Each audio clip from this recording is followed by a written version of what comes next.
Hello, iChurchers. It's Dan Morell here, Media for Ministry consultant working with the iChurch team, and welcome back to another tutorial on navigating around and editing your iChurch site.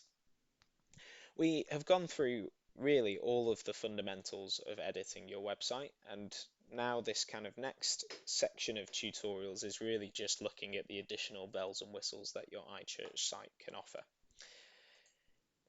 In the tutorials on customizing the homepage that Lawrence Moore has done, he went through editing the header. Now, you'll be familiar with the phrase header, hopefully, and similarly with footer from using Microsoft Word, and it's a very well-used phrase, and it's the same in website design. We use headers and footers. And as I say, Lawrence has gone through editing the header, but today we're going to be looking at editing the footer. Now, depending on your iChurch site, you may already have your footer set up in a particular way. You may not have a footer at all. Let's have a look on this tutorial site to see what they've got. They haven't got a footer at all, but that's okay. So if you didn't have a footer either and you wanted to create one, then this is how to do it. So we're in the back end of our site again, and we are going to go to Appearance, hover over Appearance, and click Theme Options. We're in the layout section here, and this is where we want to be. And you'll see we've got a bar here for footer. So we're going to click the arrow there to expand it, and you'll see it's asking us to set up some columns, but they're hidden. So we don't have a footer, and that was correct. That's what we saw on the front end. You don't need to change this footer copyright text here. This will update automatically, and please keep this as it is. But if you want to add in other things to your footer, bearing in mind that the footer is consistent across each one of your pages, so it will display on every page. So it might be a useful place to put your location perhaps, or some contact information. So let's say we wanted to add in some contact information to our footer. We can set up as many columns as we like. I usually like to set up either 2 or 3 columns, usually 3 because it just displays information in a smaller chunk rather than being too wide. We're going to leave it as a 12-column grid, but you'll see here we can edit the proportions of the footers, maybe depending on what kind of content we're going to put in it. So let's have a look at footer column 1.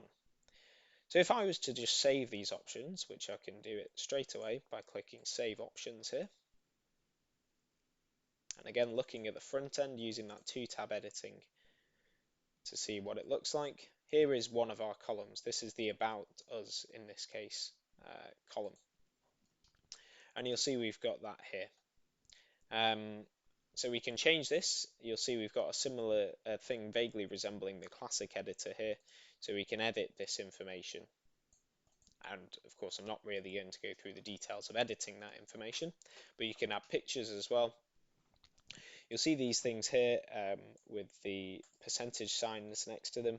These are icons. You can see them here. And we'll be going through creating and using icons in a later session.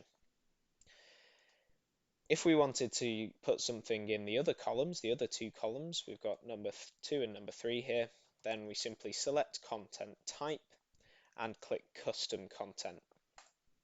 And here is our custom content. So we could put in, if we wanted to use a predetermined heading size, then we could go contact us perhaps, and then the minister is Reverend somebody, and their phone number is 123456. Of course, we had some of that information here as well, but that, as I say, this is just an example of editing the footer.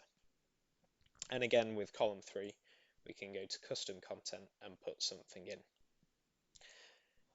We also have the floating widget areas, which is another option, and we may decide to make a tutorial on it at a later date on using floating widget areas. But at this stage, we're looking at the very basics of editing your footer just using simple text and images. And again, usual iChurch ways of going about things. Make sure you click Save Options to save them. And then refreshing our page and we'll see the effect of that. So here we go, here's the contact us part of the footer. Just to prove my point about footers being consistent across all sites, I'm going to click the history page and here's our footer again. So that is editing the footer. And as always, if you have any questions, comments, queries or concerns, then please get in touch with the iChurch team, ichurch@urc.org.uk, and stay tuned for more tutorials. Bye bye.